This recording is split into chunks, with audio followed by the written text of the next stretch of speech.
A paz do Senhor Jesus Cristo, queridos irmãos, que alegria. A minha Bíblia está aqui aberta em Romanos 8, 15 em diante. Vamos lá para a terceira parte desse excelente tema, hein? Meu Deus, que bênção.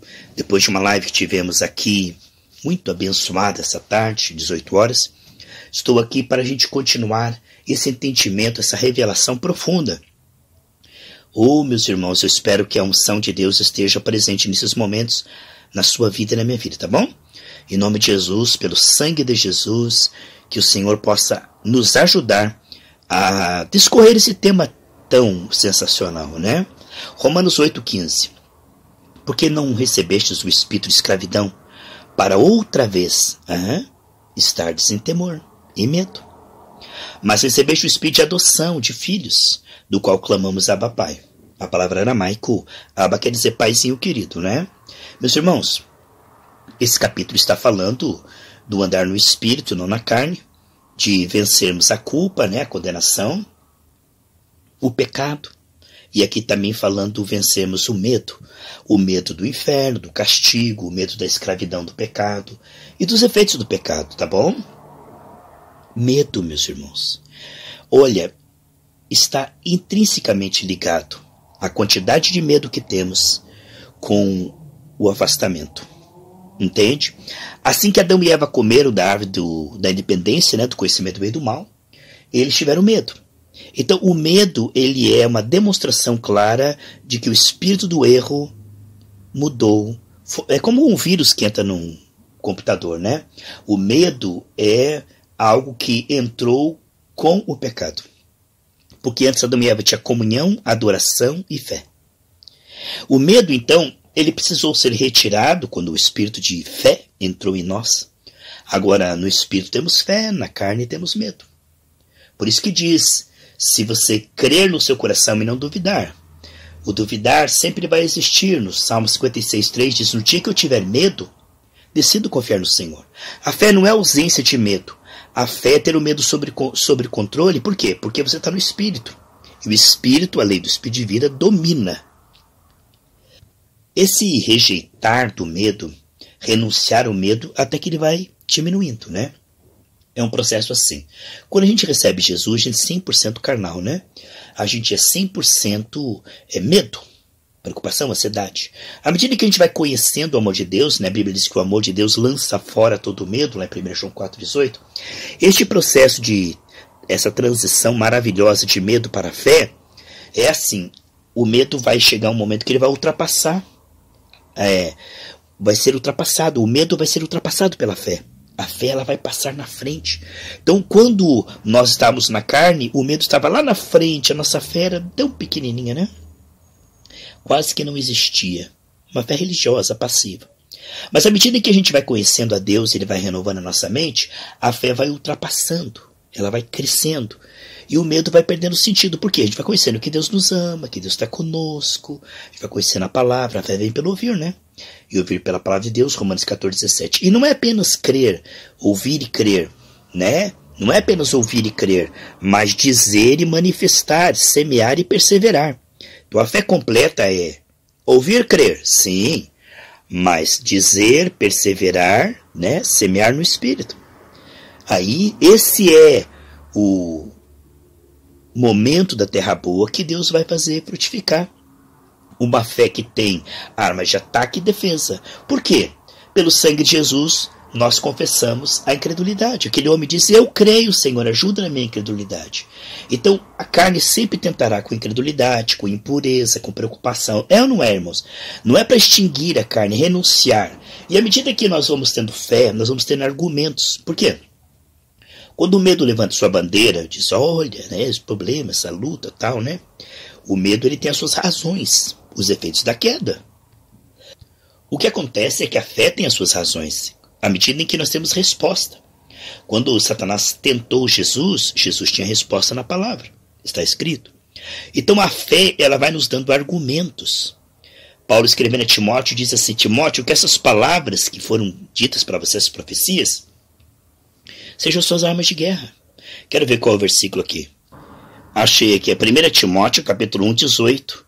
Na Bíblia Viva diz que essas palavras, essas profecias ditas a teu respeito, sejam armas de guerra. Então, é como se você pegasse aquela palavra que Deus disse que você é, que você tem, que você pode, e transforma aquela palavra numa arma profética. Você vai para cima do inimigo, né? E declara aquela palavra. Quando Deus falou com Ezequiel, ativou a fé dele. Mas só quando Ezequiel falou com os ossos é que Deus se moveu e confirmou. Então você veja que a terra, Deus deu para nós, né? A palavra deu para nós a terra. Então Deus falou com Ezequiel, ele é o autor e consumador da fé. Ezequiel creu. Então Deus diz, agora diga. Então o próximo passo após crer é semear no Espírito, é dizer. Ezequiel disse, quando eu falei, conforme o Senhor falou comigo, os ossos se juntaram. Então você veja que coisa tremenda. Deus vem até Ezequiel e leva ele para a dimensão da fé. Quando Ezequiel semeia no Espírito e fala o que Deus falou com ele, neste momento os ossos começaram a se juntar e criar pele. Mesma coisa aconteceu quando Jesus passou o pão para os discípulos e os discípulos foram ali em obediência, levar o pão para as multidões, 5 pães e os peixinhos, multiplicou. Veja que multiplicou quando eles pegaram nas mãos, Jesus passou na mão dos discípulos. Mesma coisa aconteceu com a multiplicação, a transformação da água em vinho. Diz que Jesus falou, enchei d'água. Mas eles queriam era vinho, né? E diz que quando ele levou, eles levaram, né? No momento que eles levaram a água até o mestre-sala lá, aquele que estava mestre de cerimônias, a água virou em vinho. Então quer dizer, as coisas são assim. A autoridade Deus deu para os homens, a terra Deus deu aos filhos dos homens. Quando nós cremos e agimos com fé, Deus confirma. E você e eu estamos crescendo nisso. Romanos 14, 23, que tudo que não é de fé é pecado. Então, não é você imitar a fé do pastor Y, X, ou tentar colocar em ação algo que você não está vendo ainda. Filipenses 3,16 diz, cada um ande conforme o que já alcançou. Então veja bem, você vai sendo fiel no pouco, no muito Deus te coloca. Veja bem como é que funciona. Não é você tentar dar um passo maior que a perna, ou praticar a fé do outro, né? Que nem o filho de Seva diz, assim como Paulo falou, nós falamos. Não é assim. Você deve praticar aquilo que você já chegou lá na tua comunhão com o Senhor. E você vai praticando e você vai avançando. Por exemplo, se eu chegar numa academia, né, de halterofilistas lá, e eles disserem assim, sabe como é que levanta 200 quilos? Eu disse, como? Aí ele na minha frente pega os 200 quilos e levanta. E diz, viu como é que é? Eu digo, vi. Ele falou, então faça. Há uma diferença entre eu ver ele fazendo e imitá-lo. Porque há toda uma estrutura física, óssea, todo um treinamento ali. Não basta eu ver ele fazendo e fazer igual. Porque tu teve um preparo. Assim a vida cristã. Não basta eu imitar a fé do pastor YJ ou ler na Bíblia e dizer não. Você vai entender que essas coisas são por níveis. Por isso que diz que é de glória em glória, de fé em fé, né? Teu começo terá sido pequeno, mas no seu último estado crescerá muitíssimo. O que ele está dizendo é que esse crescimento espiritual, pela comunhão, ele é construído. Você vai se relacionando com o Senhor e aos poucos você vai de nenhuma fé para um pouco de fé, para uma fé esclarecida, para uma fé frutífera. O fato é que em algum nível Deus tem alguma liberdade já na sua vida, porque você já se entregou a Ele, está debaixo do sangue de Jesus. Se você for sincero, você vai ver que o medo vai começar a ceder terreno para a fé. Se você for sincero, você verá que essas tentações cederão o lugar para o domínio próprio. Você vai ver que se você for sincero, os teus problemas começarão a obedecer o domínio da tua oração e você vai começar a ver algumas pequenas mudanças. Talvez não seja tudo, mas devemos comemorar qualquer melhora, entendeu? Esse operar da graça na sua e na minha vida é um incentivo, porque Deus está nos devolvendo em mais semelhança e domínio, e nós nascemos de Deus, nascemos perfeitos, mas como bebês espirituais, não desenvolvidos. Você sabe que um bebê, ele não é menos que um ser humano, ele é um ser humano perfeito. Você olha para um bebê, ele é um ser humano perfeito, mas ele é imaturo, ele precisa crescer. Assim, quando nascemos de Deus como bebês espirituais, não é que falta alguma coisa, não.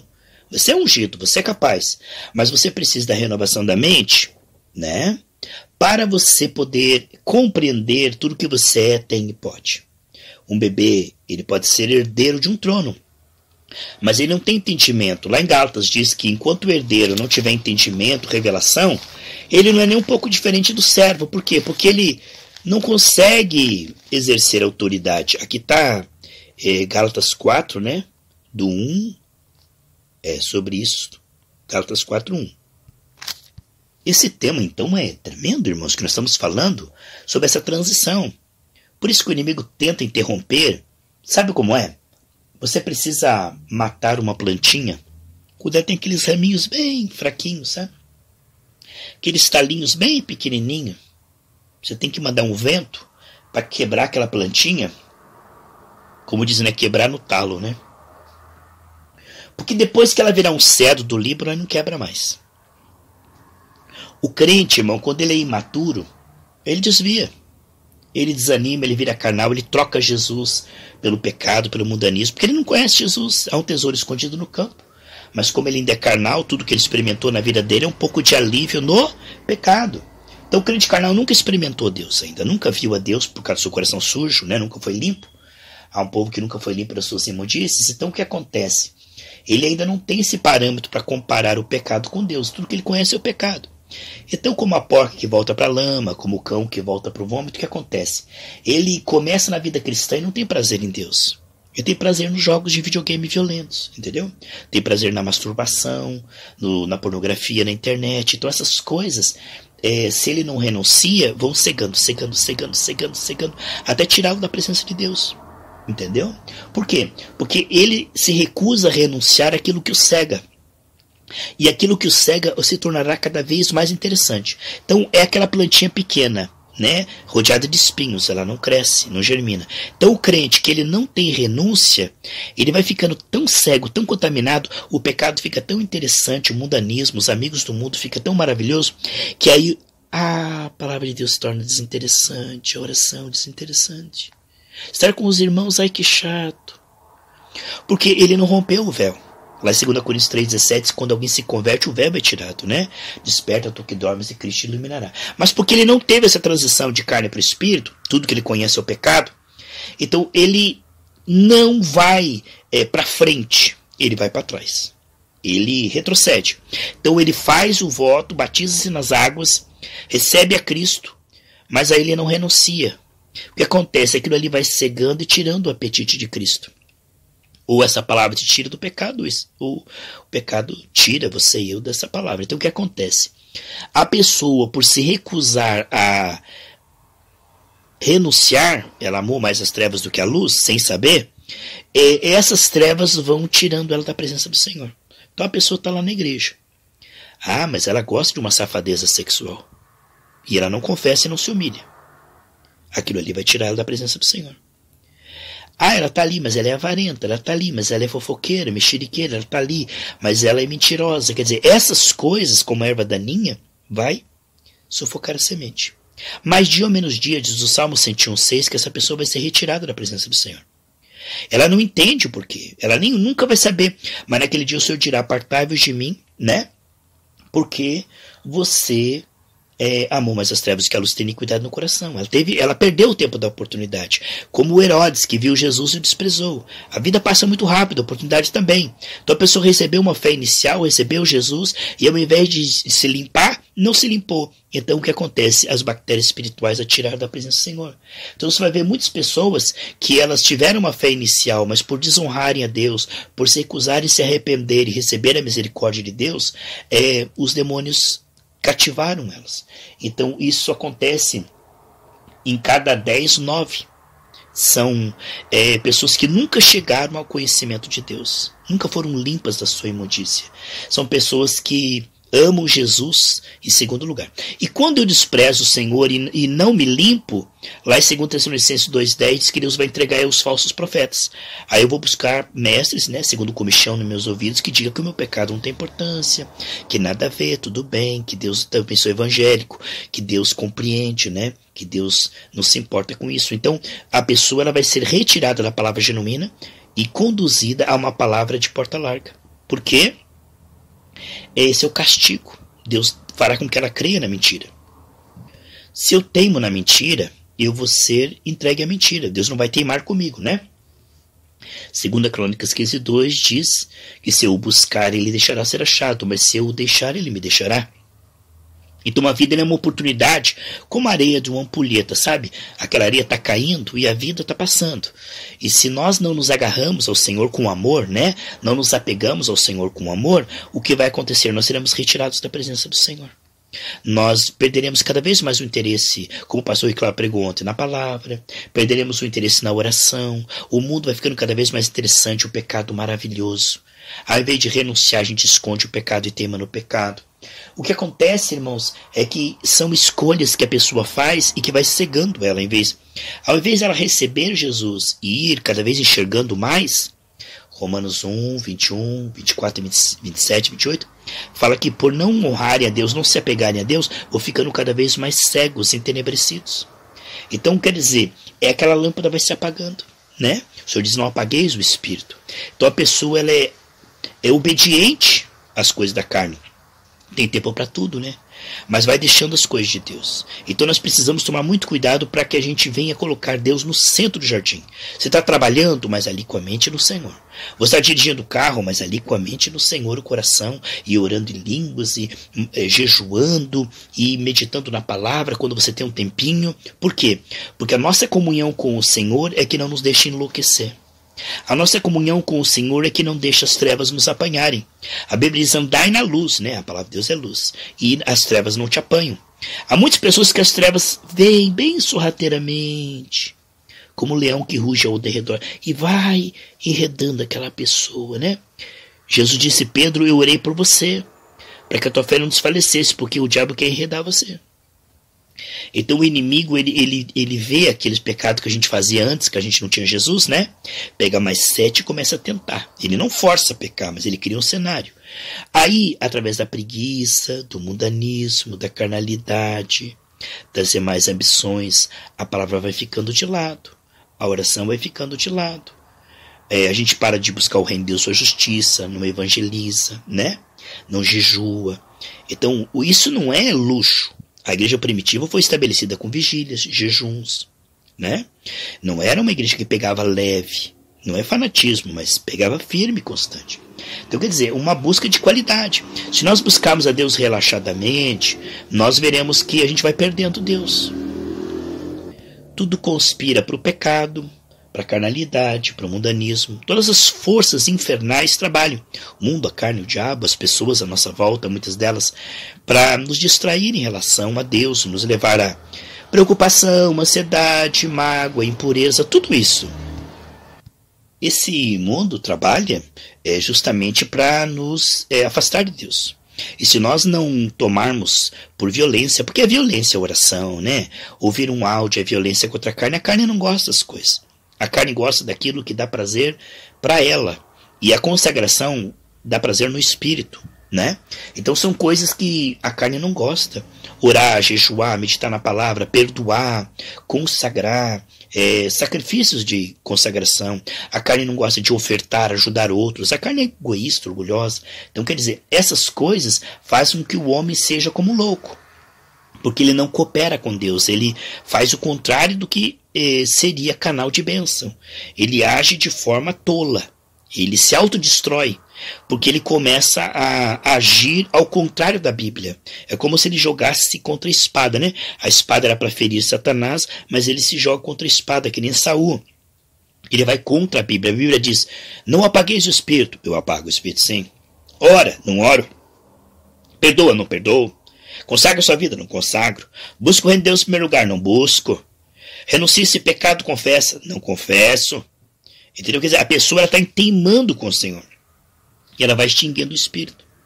Ela vai dizendo não, não, não, não, não a Deus. Isso é sim, sim, sim, sim. A carne é o inimigo, né? Então isso é muito sério, irmãos. A vida requer uma inteligência. E a inteligência é arrependei-vos e convertei-vos. A inteligência é tomar a graça para ser fiel. A inteligência é se agarrar a Deus hoje mais do que ontem. A inteligência é estar junto com os irmãos cheios do Espírito Santo. A inteligência é perseverar até o fim e ouvir: entra para o reino que eu tenho preparado. Inteligência é escapar do inferno, é ir para o céu junto com os irmãos. Esta mensagem está sensacional, né, meus irmãos? Em nome de Jesus, Deus te abençoe, em nome de Jesus.